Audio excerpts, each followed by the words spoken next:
So again, thank you so much for being here and actually spending this hour with me, but also allowing me to hear also a lot of your stories, I hope, today. So when we were talking about what should I talk about today, it was one thing immediately came to mind, and that is the fact that we are living in a world so full of uncertainty and complexities. Things seem constantly be in turmoil. Things are happening all the time. Now the changes of governments and this and rules and regulations and what do you do? Like, how do you deal with all of this? I know there is a lot of, as a part of my work at NATO, part of my work relates to the academic and youth outreach. The young people are insecure. What's the future? What are the jobs and the pays and the grants and the alliances? Do we stay? Do we go? What's happening with NATO? Like, so many questions and so many uncertainties. So how do you deal with that? And the first thing that came to my mind is when I came to the Citadel, I was actually sent by my government.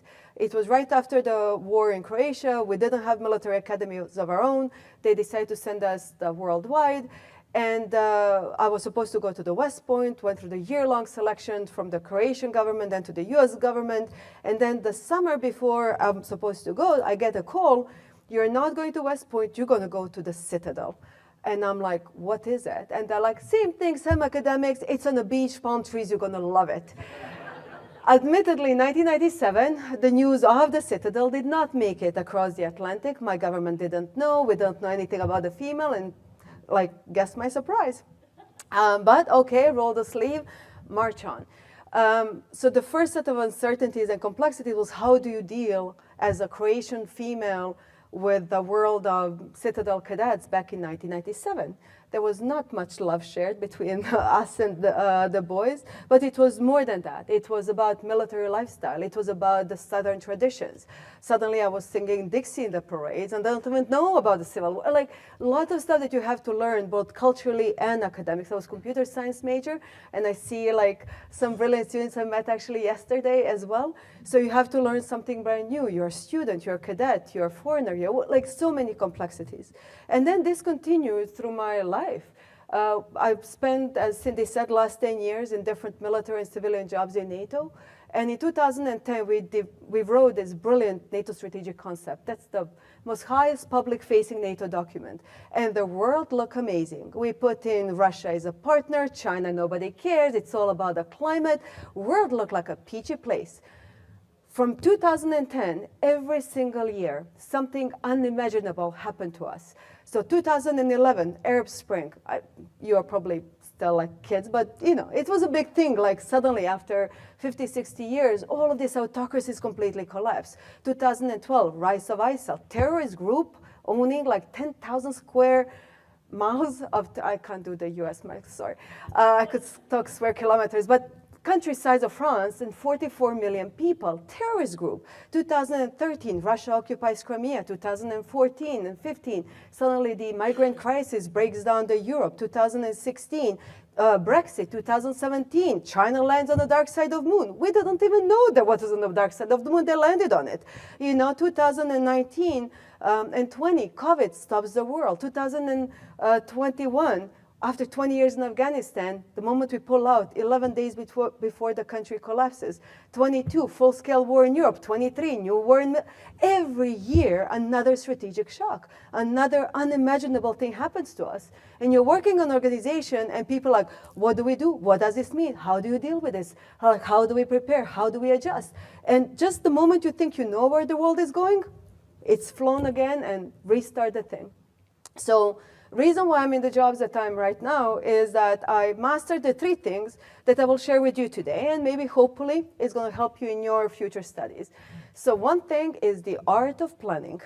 And everybody who knows me, and I probably see like Eileen is already laughing, like I am a planner. I wasn't a planner before the Citadel. That's an important thing to know.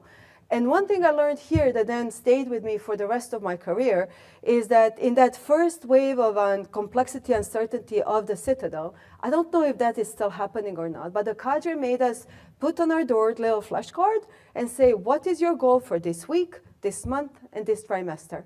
Basically, they forced you in the chaos of everything. What is one thing you want to achieve? How do you break that little goal into the monthly goals and then the weekly? How do you go to bed every single day asking yourself, am I a step closer to the goal I want to achieve? An ability to take from the big picture and everything that needs to be done into the manageable, doable blocks, and then like check it one by one. It was the lesson I learned here. And I took it with me for the rest of my life. So whether I'm planning, when I was planning like NATO strikes on the Russian caliber, like 9 missile ship in the Mediterranean, or planning the holidays, I use the same process. And my husband actually knows that. Like, I do approach holiday planning as a military mission. But it's basically what it helps you do is understand the plan that lasts better first. If you start from the backside, if you know where you're going, even when the life pushes you left, right, up, down, you still know the bearing. You know eyes on the goal. You know where you're going to get it. So it also, military will know, plans are nothing, planning is everything. It's not the totality of that, of course, end state, but the process helps you understand what are my weak points? What is that I don't see? What are the risks? How do I manage those risks? Where do I need to keep my flanks open left and right? Where can I build agility?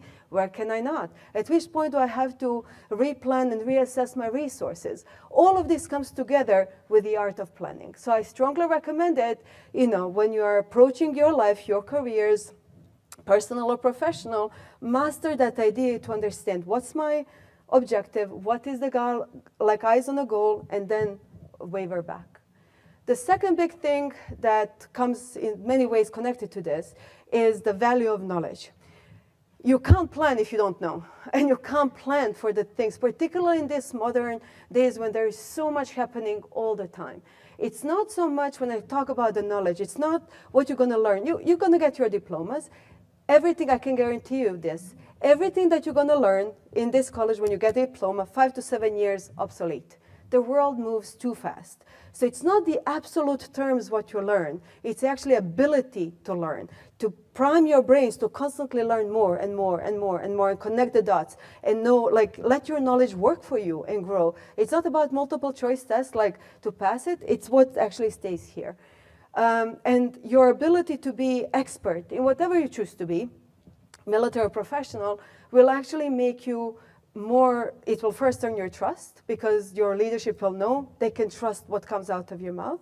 Second, it will get your respect because obviously if you're a master of what you know, people will respect it if you're constantly being agile. And your subordinates will also follow you, even when you're issuing not so interesting orders. So I'll give you again one example. At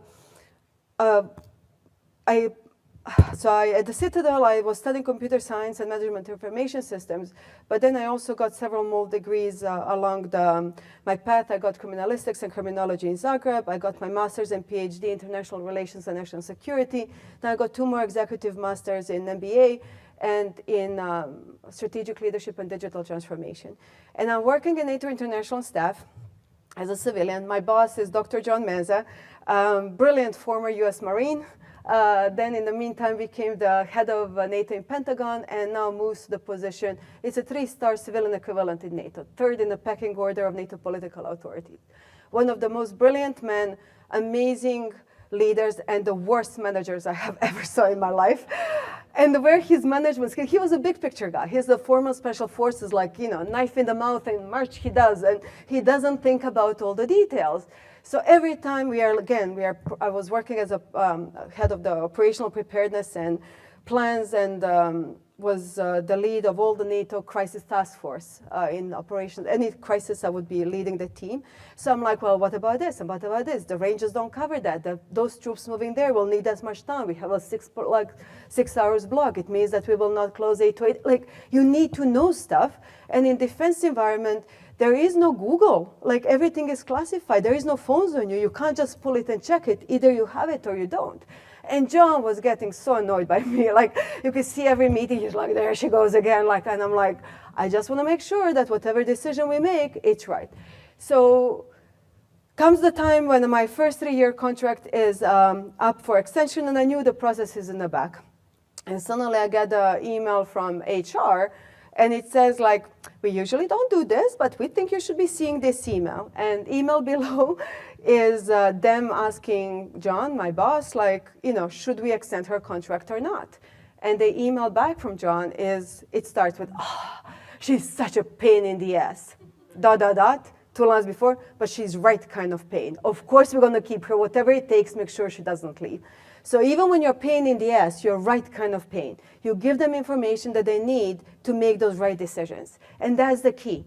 You have to own it. You have to know it. You have to truly be the part of it. And when you do, even when you're bringing the bosses bad news, they will still respect you for what you're bringing to them at the end of the day. And those two leads me to the third part, and that is about the leadership. And I know you all talk about leadership, but I think over my career, I was mostly planner and leader. And I think the hardest part about leadership is dealing with the consequences of your decisions. And again, the trip starts here at the Citadel. So I'm a knob, I'm a freshman, and I'm walking down the Avenue of Remembrance. That was, I don't know how it's really now, but back then we obviously were walking in the gutters. And the Avenue of Remembrance had all the azalea bushes under the trees. So even on a normal day, it was very hard to see the upperclassmen walking on the other side to salute them. And this afternoon, the sun was in my eyes. I couldn't see a damn thing. So of course, I'm like marching down there like, like a knob. And I blew off an officer. So he yells behind me like, no, stop, like, what did you do? Like, like he yells at me, okay. He's like, as a punishment, you have to salute me 100 times. So I'm there, sir, good afternoon, sir, sir, good afternoon, sir. And suddenly tech officers passes by. And he asks, so what's happening here? And the cadet says, the senior, she didn't salute me, she blew me off. So I punish her by, she has to salute me 100 times. He's like, yeah, she made a mistake for sure. But he's like, what does the officer does when the soldier salutes? And senior is all like weird, they're like, what do you mean? He's like, what does the officer do when the soldier salutes? And they're like, well, salute back? He's like, great, now you salute her back 100 times. Lesson in leadership. So every action has their reaction, right? You can't just say something and like, this is it. There is something that happens. And in these modern times, no matter which decision you make, no matter which order you give out, there will be consequences of your leadership. The moment you issue it, everything starts changing. The world starts changing. Your soldiers are executing it. It's changing. Your adversaries has a say. It's changing. The moment it starts. So how do you keep your leadership? It's not one of those like, follow me, charge across. It doesn't happen like that. I work in the command that deals with the warfare development. We are designing the warfare and the war fighters of the future. That's what we do. And I can tell you, the wars of the future do not look like what those of the back. So how can we train all of you, whether you're business leaders, professional or military, it doesn't matter. Whatever profession you choose, agility of your mindset, agility of your leadership style, understanding what happens the moment you issue those orders, directions, directives, and how do you deal with the second, third, fourth order of consequences when that happens. That is something that it has to come, that you have to learn. And sometimes in the times of combat, you will lose people. You have to live with those consequences. You might have to kill somebody. You're living with the implications of those consequences. Either way, you'll make the bad decision. Your company will lose money. You will get money. Like anything that you do can cascade down across the board. And your agility as a leader is your ability to live with yourself and find that balance between, I know what I'm doing for myself, for my company, for my people, for our cause, is something that's very vital. So I will stop my part of talking and hopefully open to conversation, discussion with you by saying these three things. Whether you're a man, whether you're a woman, whether you're a foreigner, whether you are Croatian, American, doesn't matter.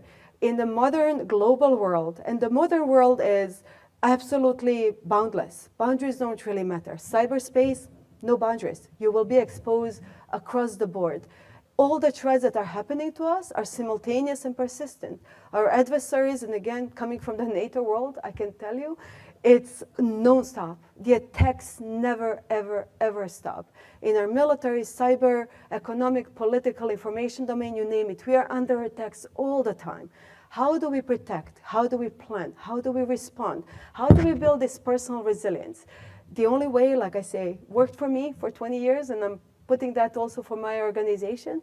Plan, be experts, understand the value of planning, be knowledgeable, never stop learning, and never stop having that open mind to understand how the world is changing.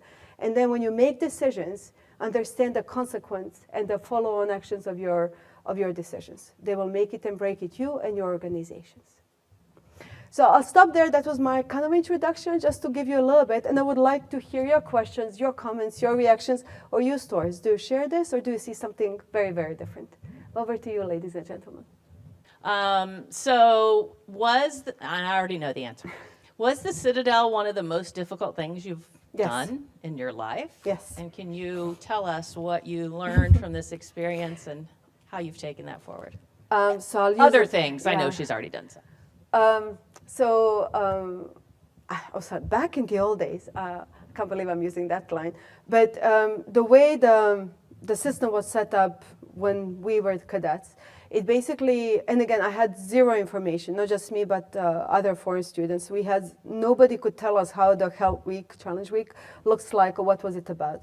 So back then, the way it worked, they would put you in these barracks, we would be lined on the sides, and it's dropped that silence. And suddenly, through the middle, comes in the cadre, like dressed like they look like the young gods, like strong, fit, like super tight, like white gloves, like hats, like down on the eyes, you know, like everything is polished, shining and stuff. And they do that goose walk, like inside the barracks. They stop. They kind of like each turns in. And then on the speaker system, the regimental commander does his like little speech, and the last words of that speech is, 4-class system is now in effect. And then the hell breaks loose. And that hell breaks loose, and one of those, what he said before that was, this is going to be the worst 4 years of your life. You will never be as miserable, as tired, as hungry as you will be, you know, here. But after you survive it, you will know, no matter what happens to you, I've been through worse. He was absolutely right. I was never as tired, as hungry, as frustrated as I was then, because again, it's so many unknowns. You're giving a gazillion tasks, and the point is not to try to do them all. They know they're giving you all of this because they know you can't do it all. It's prioritize, plan, organize, you know, choose how you're going to do it. Admittedly, in that first year, there was so many rules that made no sense to me, like zero sense. Like, why are we bracing? Like, it looks ugly, it looks stupid. I don't know what it does, but okay, we are bracing. Like, I don't know if you still do that or not, but back then it was a thing. The square meals, we had a family-style meal. So we would sit, and then they would bring the food, and then you have to serve it. And the freshmen were the servants for the elder. Again, they don't make like, why are we doing? So by the time I was junior, I was so, again, the thirst for knowledge. I started digging through the Citadel library to find where these rules come from. What do they mean? And actually, there was a great story behind each one of them. Square meals, it's not to abuse you or make sure that you don't eat. It's to teach you the proper customs and courtesies. You don't put the face to the plate, you bring the food to your mouth. Serving the food is to learn how you're going to serve it later on in the dinners. The bracing is basically extended posture of attention, because when you learn that extended. So everything made sense, but just along the way, people forgot why, and the action itself became the point. And this is what we try to change. But like I say, even when every year had a different challenges. First year was just survive. The second year, particularly back then, it was to find my voice. Like, okay, I'm a woman, you don't want me here, but I'm not just a woman. I'm a Croatian officer. I'm here on my government scholarship. I'm about to be an officer. I have a 4.0 GPA in computer science. I can run up more than anybody out of you. Like, I'm fit, I'm strong, I am me, and I deserve to be here. So you have to fight for that. Junior year, you're getting first leadership role. Suddenly you're drill sergeant. You have a little prick that you have to train and make something out of somebody. Senior year, you have to manage. You have to discipline. My own classmates doing really stupid stuff, but they're also pissed off because you're like, what do you mean you're going to, punish one of your own? Well, if the senior is sleeping with an op, sorry. Like, there is things that needs to be done, but then you deal with consequences. So every year brought another level of challenges. But once that was all done, you graduate, you put the ring, and again, for my class and me, we were seniors when 9/11 happened. And that senior year suddenly shifted everything. We knew we were all going to war. Like, it was it. That this was our generation. We were speaking with General Grinnell. It's like Vietnam and Korea were their wars. Ours were Iraq and Afghanistan. And we knew we were all deployed. So suddenly changes that mind shift, and we are no longer male, female, this. We're all allies ready to fight. And I saw so many of my classmates in Iraq and in Afghanistan. So it was very different. And then you go and you deploy, then you're hungry, you're tired, you're not as hungry and tired as you were here. You get abused, not as abused as you were here. But it built this mental resilience. And particularly in the militaries like Croatian, the Citadel system, when you come in, again, back in the days, I don't want to talk about how it's now, but it was like, you're nothing, you're nobody, you have zero rights, but there is a way. Find your way. Find your way through grades, through sports, through military, through academic. Find your way to excel and get those privileges. So it puts you in that like, okay, how can I thrive in this system? That really, really worked. So it was very hard, but at the end of the day, each one of those lessons, each one of those hard moments had a spin that helped me become what I'm today. So I'm grateful. So one more question on my part, and then you'll all be thinking of one, right? You've all got a question. So tell us about the company you were in. What were the leadership roles that you held while you were on campus? What were you like as a cadet? Oh my, you shouldn't be asking me that. Like, I was brilliant, of course. No, so I spent the first 2 years in Oscar, in the Old Fort Battalion, and then junior year, they moved me to Charlie because they were getting a females for the very first time, and I had the 1st Battalion XO as a senior. But I know which story you want to hear, so I'm going to tell the story. So it was a cute story, like weird and cute at the same time. So again, like I say, reason why I think I was a little bit different cadet, because I wasn't there like, oh, it's Citadel is a Southern school, let me try. I was literally sent by my government to become an officer. Like, for me, it was very simplistic way why I was here.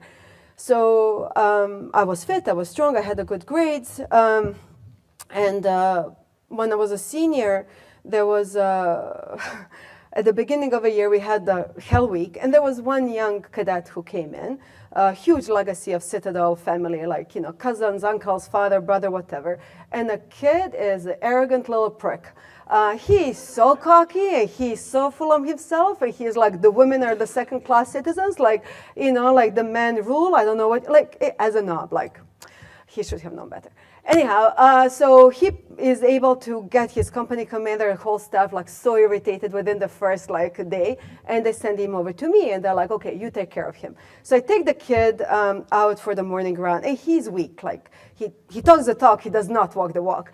So the kid starts like breaking down. He can't run, he can't do like push-ups, sit-ups, nothing. And again, like I'm by that time airborne, air assault, so the kid is after 30 minutes like, I quit, I can't do this. I'm like, fine. I take him to the tech officers, and you have to wait outside while the kid goes through his thing. And I hear him crying inside and stuff. I'm like, yeah, whatever. Suddenly the techs come and take me, and they're like, we need to talk. I'm like, I didn't touch him. I was so sure that kid is saying I was abusing him, I beat him. I'm like, we literally just ran and like did PT, like with everybody else. And they're like, just get yourself in. So we come in, and and kid is crying. He has like eyes red and stuff. And I'm like, what did you say? Like, so they tell him like, okay, tell us the story. And the kid is like weeping, and he's like my brother, my father, they're all sad, like the women died, they should have belonged, you're abomination. But then I come here and look at you. He's like, I don't feel like a man. I don't know what to feel. And the kid, he's like so hard torn. You see like everything that was put in his little head is just now blown to pieces, and he doesn't know how to cope with it. And he's crying and bawling. And and the tech officers are like chuckling behind the back, like, And I look at him and I said like, do you want to be a real man? And the kid is like, yes, ma'am. And I'm like, well, why don't you then stay, and I'll help make a real man out of you. And he looks at me and he's like, you promise? And I'm like, I promise. So anyhow, he didn't quit that day. We took him under the wing, like definitely cut the narrative, like suck it up and get stronger, better, fitter. And he was telling his family that there is this foreign cadet major like Zekulić who is like pain in the ass, like makes him do all this stuff, but he never told them I was a woman until the parents' weekend. And now there's a big revelation moment, like, the parents are coming, all of the males, and he wants to introduce me as this is, the senior cadet who is, helping. So for that poor kid, like to find a way to express, like, I'm getting stronger, I'm getting better, you were wrong. And there is people, women, men, doesn't matter who are fit, who are strong, who are due to be a leader, and they shouldn't be biased in any way by the gender. For this young man was one of the big lessons that he learned on the first years when he came there. And again, we stayed in touch for like a decade afterwards. He did much better for the future, but it was one of those eye-opening moments, like when people understand, don't judge by the package. Package doesn't matter. It's what's in here, what's in here. If you have those two things, and a little bit muscle, you need some of that as well. But if you have that, the package doesn't matter. And all the biases, everything you think you know about the packages should be forgotten. Just people buy it. So that was the ultimate part of my cadet experience where, yeah. Okay, thank you. Now, here we go. And we're using the microphone because they're recording, and so you will be able to hear here. You'll be able to hear if you're in the room, but maybe not if you're listening to the recording. Hello, Dr. Zekulić. Thank you for joining us at the Citadel. My name is Scott Lucas. I'm the head of the English, Fine Arts, and Communications Department, and I was a young professor when you were here on campus many, many years ago. Many. And I did not have the pleasure of teaching you, but I did get to know another Croatian student whose his first name was Kazimir, and I remember speaking with him, and he said one of the concerns he had as a graduating from the Citadel was he'd be returning to the Croatian army. He was worried that a lot of the senior officers who had come up under a very different system in the Yugoslav army and then literally had fought a war for independence may be resistant to new things he could bring from the Citadel to new ideas, saying, well, we've always done it this way, we should continue to do it. And so I'd like to know if you learned anything new at the Citadel that you felt would be very helpful to the Croatian army, and if so, did you worry about kind of resistance, and if you faced resistance, how did you overcome it? So admittedly, everything I learned was from the Citadel. I was trained to be an American officer. After I graduated, I came back. I was infantry, so I went through the infantry basic officer course, so that's the skill top. But how to be a leader, how to be an officer, I learned here with my American colleagues. So, and that's in the way I understood it always was that's what my government sent me here and paid $2 million 25 years ago to get more of that kind of officer, not of the old. I think what made the most defining moment for us was the fact, like I say, the wars against the terror started. And there was a moment when I came back home about a year and a half. I was first supposed to go to Iraq, then it got postponed, and I was picked to command, to be the first woman and first non-war veteran to command Croatian contingent to Afghanistan. And don't get me wrong, I was like 26 years old, little blonde, educated by Americans, not very Croatian male standards. Croatian male standards are very, very different. But there was this like, oh, can this little girl lead Croatian warriors to Afghanistan? And we don't have issues about male and female. Like, because of our homeland war, women were always integrated in the combat forces. So it's not that. It's just the fact I'm not Croatian trained. I'm American trained, and I'm small, and I'm blonde, and I'm 26 years old. So she's too young to command. And then the military leadership went through this like a double, like the big arguments. And the conclusion at the end is like, we literally just spent $2 million educating that part. If she can't lead in Afghanistan, we just basically wasted our money. And then not just me, because I was the first, everybody behind will be, basically scratch the project. Obviously, I got selected, I got deployed, I got my whole unit back, we executed a mission, and I was the first, but I wasn't the last. And that's the whole point. Like, after me, every single Croatian VMI cadet commanded the troops in Afghanistan.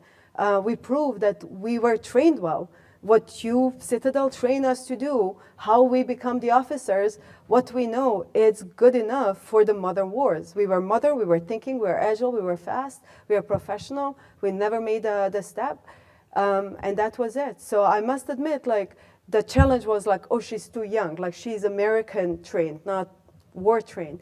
But once that first big thing was done, everything afterwards was just, and I was then first company commander, first battalion, you go through the first, but like I say, the most important thing is I wasn't one and only, I was just the gateway.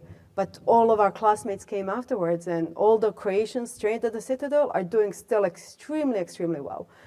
Much better, I have to say, than the service academy guys. And VMI, the Citadel definitely rules.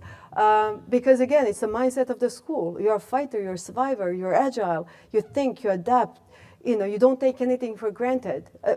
It's what the Corps gave us and what the school gave us. So yeah, it was one of the greatest experiences.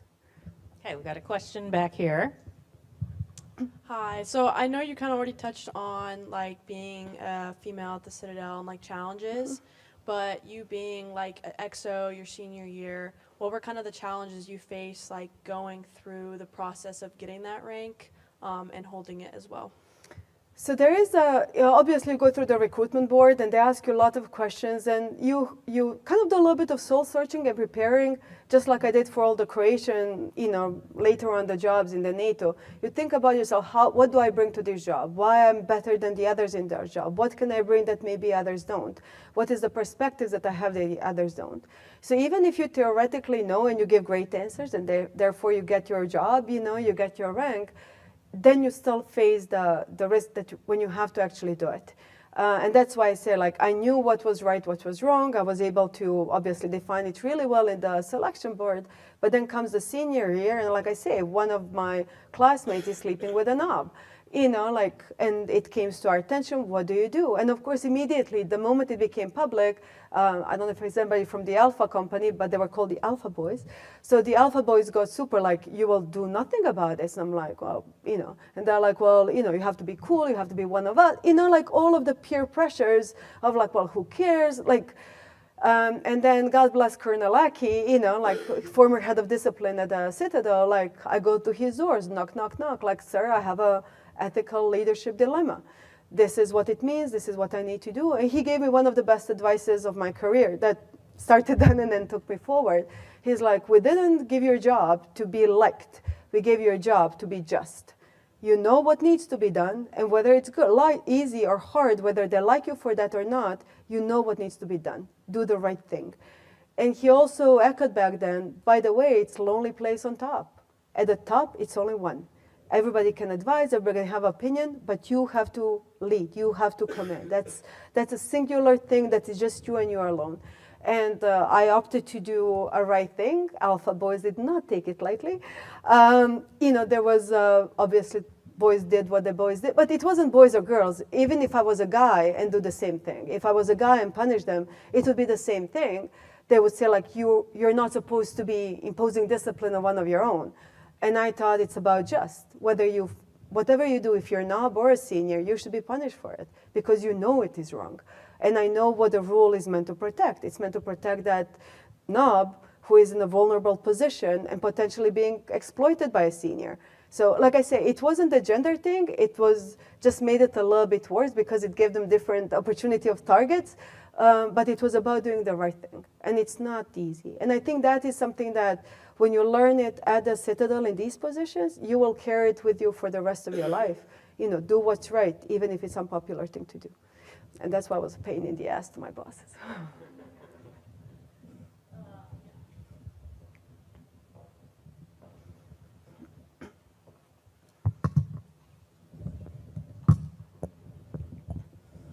Okay, we got a couple questions. I just have to get the microphone here. Hi, ma'am. My name is Victoria Snook. I'm a senior mechanical engineering student. Just with being a senior, I'm about to graduate, and I was wondering if you have any advice for this last month and a half, anything I should do, and then what to do transitioning into the real world, so to speak. Have fun. When you grow up, there is no time to have fun. No, I'm serious. Obviously, you committing your, what's supposed to be most fun student years to be in the uniform, in the barracks, locked down. This is not the best way to express, maybe your personality. I mean, there is sometimes, but it's still very, very combined. And when you grow up, depending which career you choose, where you go, the life hits you soon with the bills, mortgages, decisions, potentially marriage, kids, the real life comes up. So the time that you have in this, usually there are very sliver moments when you move from one phase of your life to another. Before you set that next goal, next step, give yourself a room to test different things, to do things that you will probably maybe never do again. But give yourself the freedom to do a little bit of crazy, a little bit of free, have fun, travel, whatever is that a thing that you might never have a time before because you might not have time for it later on. Like I say, rarely you will get this. Like I say, in between big life phases, you might get some time, like a month or two. Otherwise, it's go, go, go until you're 60. That's like horrible thing. So like I say, sometimes you need this. And also that freedom when you are unbound by school, by rules, by jobs and stuff, is the times that one of the rare times you have time to think about, those, like I said, those goals in front of you. What is it I want to be? What is it I want to do? Personally, professionally, how do I kind of structure my life to get me to it? It's first like get a job. Okay, but is the job the goal or something that you want to grow through the job? Like, what do you want to be? Who do you want to be? It's a lot of little things, and I can tell you as a full size like a grown-up, time to think, truly to think and reflect can get very, very, very scarce and very precious because you're constantly running, working, like more. Like there is so many things that those precious moments of reflection are quite rare and really, really valuable. So have fun, do some thinking, and just enjoy it. And put your eyes on a goal, whatever that goal may be.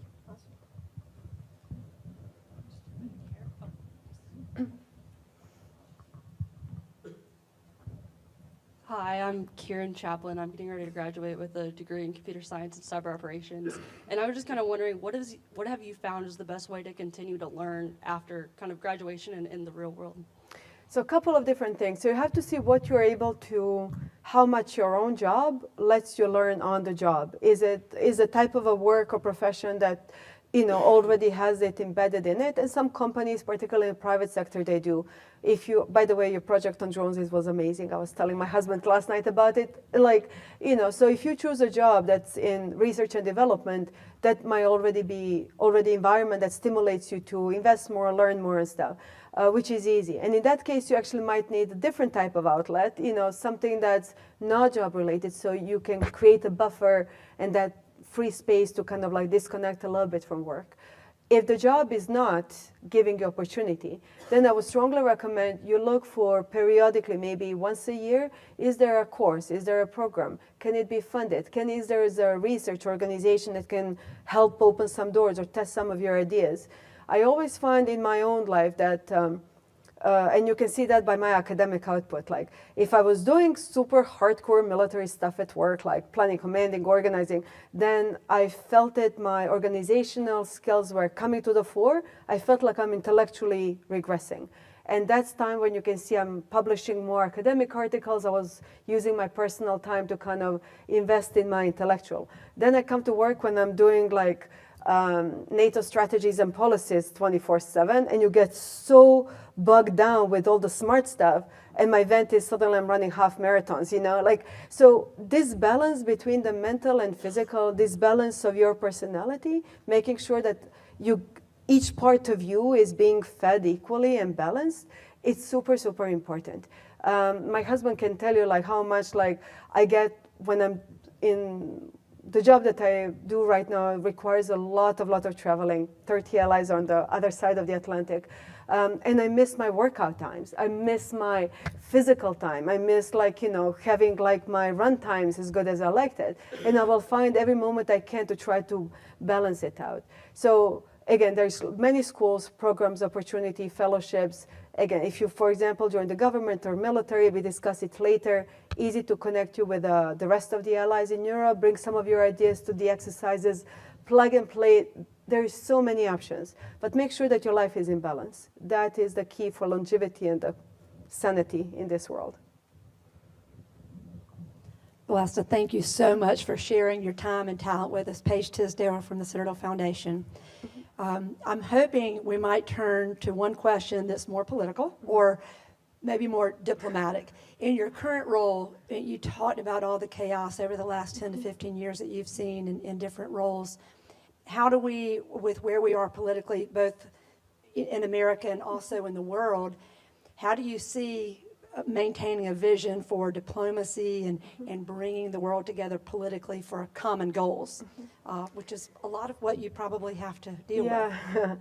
So the world is obviously changing. And like I said at the beginning, it keeps on changing almost all the time, but this is one that is, as much as it's external, it's also internal. And I don't know who first it said, but like never waste a good crisis. And in many ways, that's what I see happening now. Obviously, U.S. administration got a mandate for its people to execute different type of policies. Those include more isolationist posture, more pulling out from the European theater, more focused on potentially like Pacific theater. That is what your government believes they have to do to protect your interest. At the same time, it's opening the opportunity for Europeans to rethink their own security interests. And, you know, admittedly, before these elections, we didn't know where the reaction is going to, how each side will fall. It wasn't really transparent where each side's going to go. But there is an opportunity here, opportunity for the Americans to rethink how do they engage the peer adversaries that are on the other side of the Pacific, particularly not in the military so much domain, but in all the other domains that are impacting the global security and stability.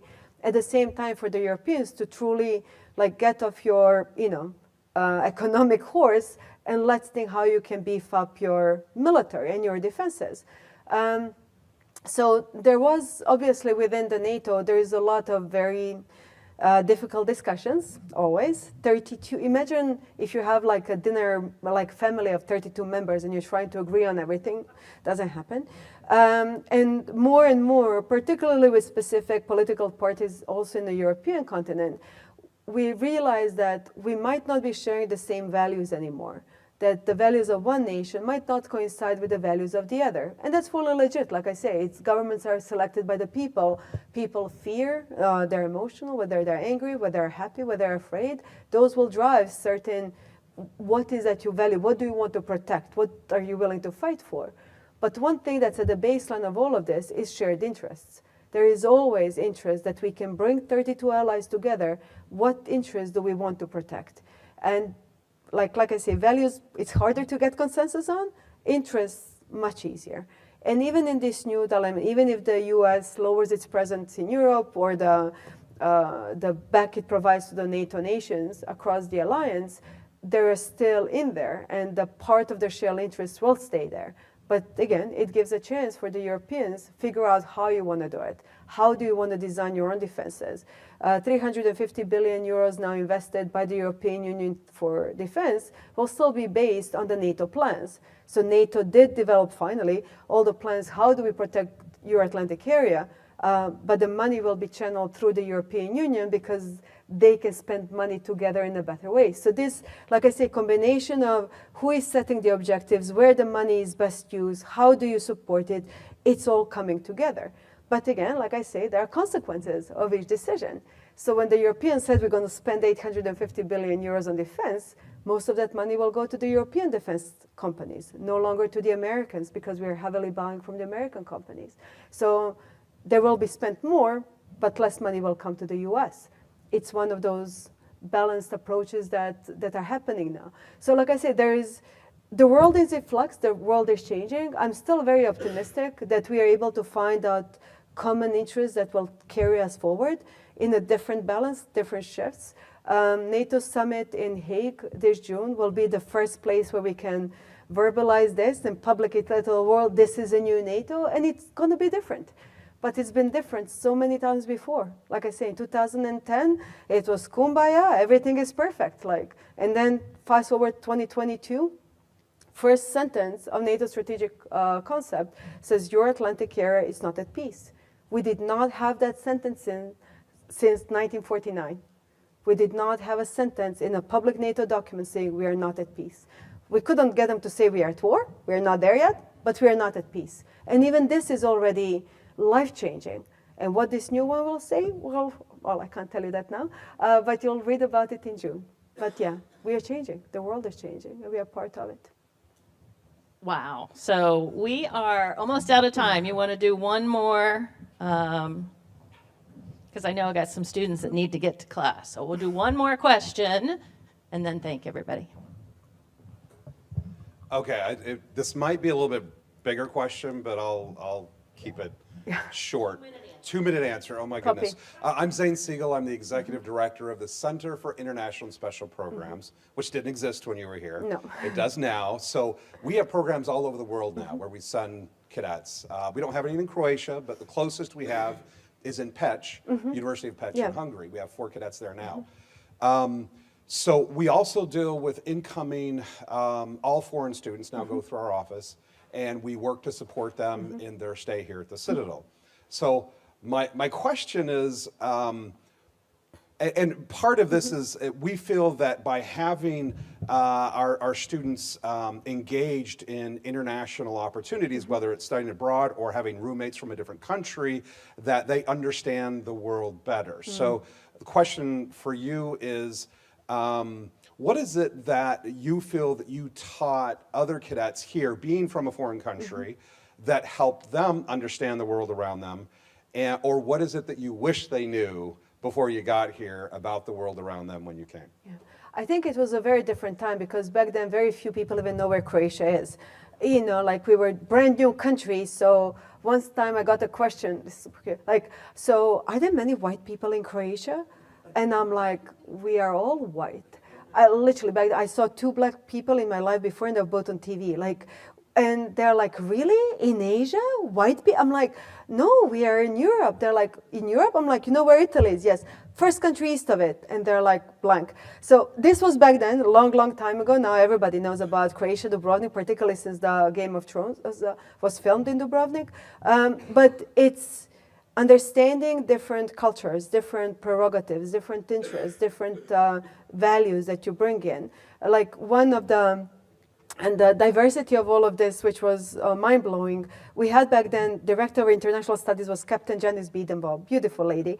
And we had the people from Qatar, from Austria, from here, and I'll just, as the glimpse between how the foreigners interact and what's the power of the ring and the Citadel, was I was in Doha 2 months ago, something like that. I'm having meetings with the Deputy Minister of Education of Qatar and Bahrain, and who walks in the room? Deputy Minister of Bahrain is Sadr Al Khalifa, Citadel class of 2002. So you have like, that's a royal family of Bahrain.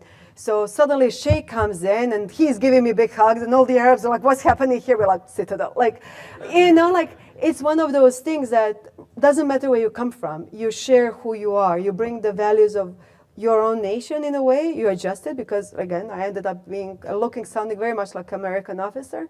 But also everybody who served with me, they now know what Croatia is. They know who Croatia is. They know, you know, the type of people that we are. They know everybody knows where Croatia is now. So it's just diversity. And you know, I know that diversity includes inclusion. It's not now the popular thing, but I could never see it like that. It's not something that is forced. The fact that, you know, there was a Croatian male and the Croatian female, there was the, you know, Austrian guy, and that's like, it doesn't, just by the nature. And again, I work for NATO, 32 allies, very, very diverse, whether you want it or not. You know, different mindset, different cultures, a lot of biases among all of us. Most of them kind of just, but, you know, like, but you need to know this. You know, like, super stupid example, like Slavic languages, we don't have articles. I don't do A and D at all. I'm horrible at it. Because again, my language doesn't come with it. It's something that I randomly put, but nothing in my brain resonates what the article is supposed to do. Like, it doesn't do that. We don't have the word for policy and politics, for effective and efficient. And when you're trying to talk to somebody like us, like using those words, it's just nothing resonates. You talk to the French about deterrence and dissuade and deter, doesn't resonate, same words. Like, so understanding how people process information, how people understand it, what is the background that's going to make them interpret the world or information one way or the other, those are the benefits that you learn. And you don't have to know them, you just have to understand. There is a foreigner next to me, he might not be perceiving this the same way. And it kind of creates the red lamp in your blind spot, and you will think twice, you will say twice. My team right now in NATO, 16 of them, 13 different nationalities.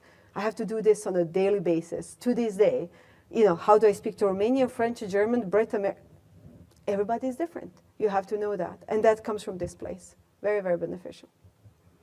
And I think we are officially, sorry, I took 2 minutes. Yeah, so. no, that's okay. I wasn't going to cut you off.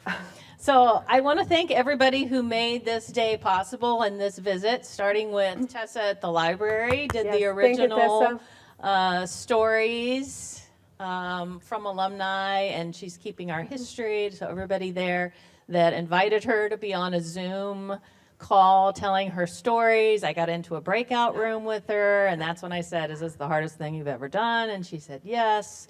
Thank you to Evan, the husband, that's driving the Marine, that's supporting her and enjoying the trip with her, and her former classmates who are in the audience. And so thank you all for being here. We've got a little gift bag from the departments that sponsored her, and thank her for being here. Thank you so much, really. Thank you, my dear. Really appreciate this. And then, oh wait, yeah, let's let Tom take a picture of us. Thank you. And I know she has to drive back to work, home today to get back to work tomorrow, but she might have a few minutes if any of you want to come up and say hello or get a picture with her in front of the Citadel background. But thank you all for being here. Thank you really so much.